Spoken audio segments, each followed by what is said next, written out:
Alright, let's just get this out of the way. I hate my voice, you hate my voice, everybody hates my voice. I'm just dreading the fact that I'm going to have to listen to it at least 50 times just editing this video. But, I mean, can we at least agree that it's not as bad as JoJo C was? I mean, if we can agree on that, we can move past it and get through this video. If you can't get past my voice, you know, there is a mute button somewhere on your computer. But for those of you that can, I'm going to teach you how to apply a Tinsley transfer today and hopefully give you some new information that you didn't know before. So today we're going to be applying the sore throat Tinsley transfer. These transfers usually come with everything you could possibly need except for alcohol, water, blood, and paint. As far as transfer paper, Prosade, it has pretty much everything you need to just get it applied. In this video, I do have Bondo in there. Bondo, or some people call it Cabo, is just a thickened Prosade, and that is just to build up on any holes or any hard edges that you might have. I didn't use it in this video today because this one was pretty good about the edges, but it's always great to have just in case you do have some rough edges to blend out, just so you have that nice smooth finish.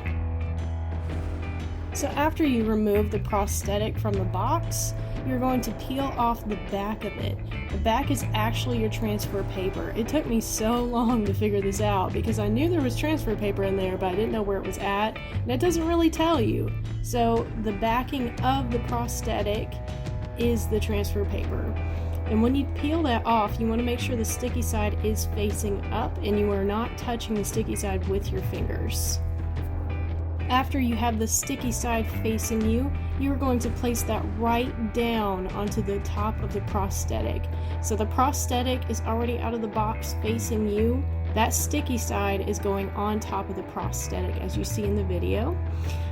Some people like to mark this out and cut it out so that way you know where the prosthetic is going.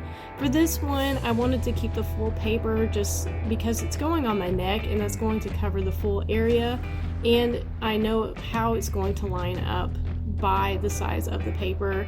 Usually if it is any smaller than that, you want to cut it out in that shape so that way you know exactly where it's going. And once you get that paper on top of there, you're going to want to press it down and really rub it on there to make sure that the prosthetic sticks to that paper. So essentially what you're doing is you're trying to get the prosthetic to stick to the paper so you can peel that clear back off, because you're not going to need that clear back anymore. So you want to make sure it's on there really nice and tight. And if you start to peel the back off and realize that some of your prosthetic is coming off, put it right back down and start smoothing it again until it stays on there.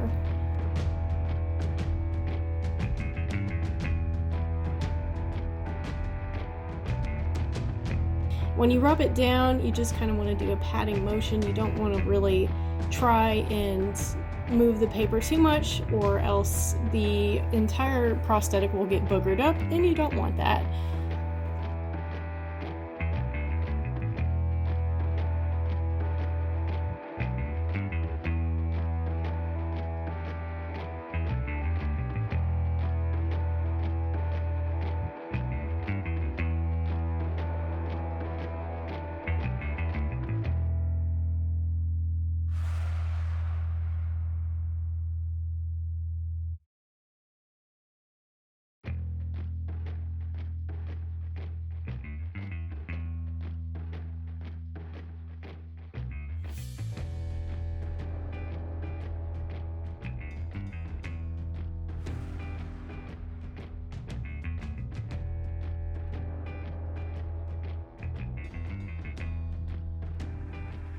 Alright, so now I'm starting to slowly peel it away.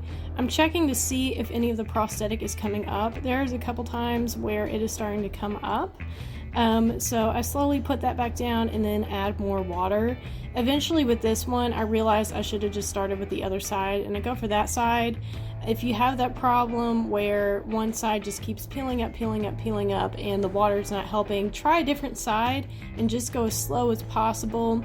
If you go too fast on this and rip it up, you are done. This prosthetic is just not going to work. There's not really any way to fix a prosthetic that is made out of glue because it will just stick to itself and get really gross. So the trick here is just to go nice and slow and make sure all your edges are going down and nothing is lifting up with the paper.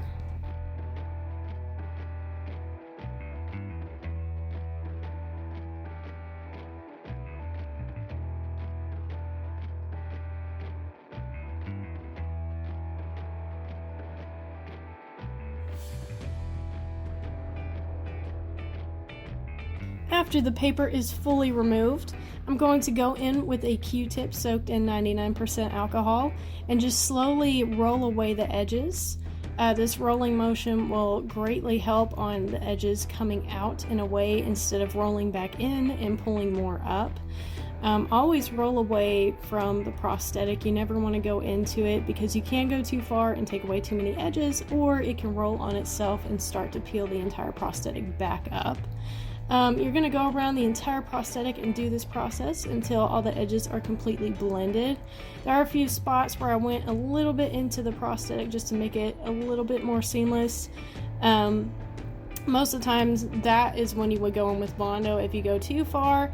However, this one, it was nice and flat to the skin, so I wasn't too concerned with anything coming up.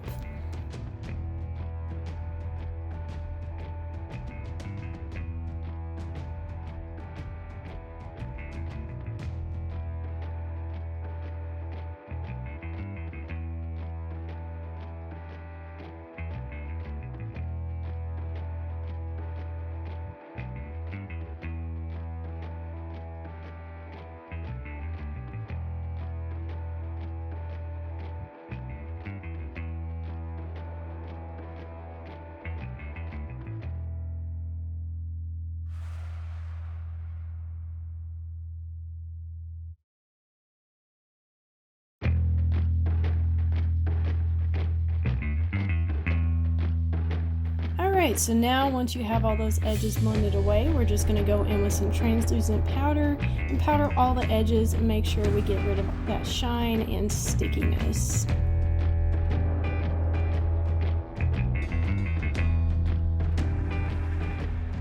So now to further blend it into the skin and make it look seamless, I'm going to fleck on some alcohol activated paints.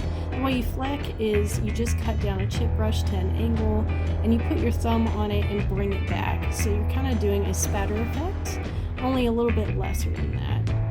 And I'm going to go around the entire prosthetic just to make sure that it looks nice and blended and a little bit irritated. I go back and forth between reds, pinks, and my own skin tone just to kind of make it look a little bit irritated and just give it that nice seamless finish.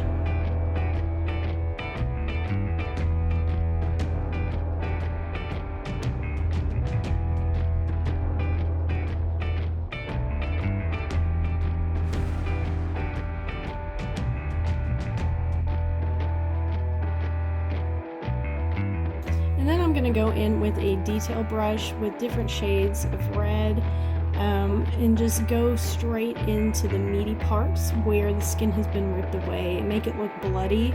The trick to this is giving it different depths to it. So in the deeper parts, adding darker reds, in the lighter parts, lighter reds, and then on the meaty parts where the skin is kind of sticking up in between these gashes, adding light pinks to make it look fleshy and just gross.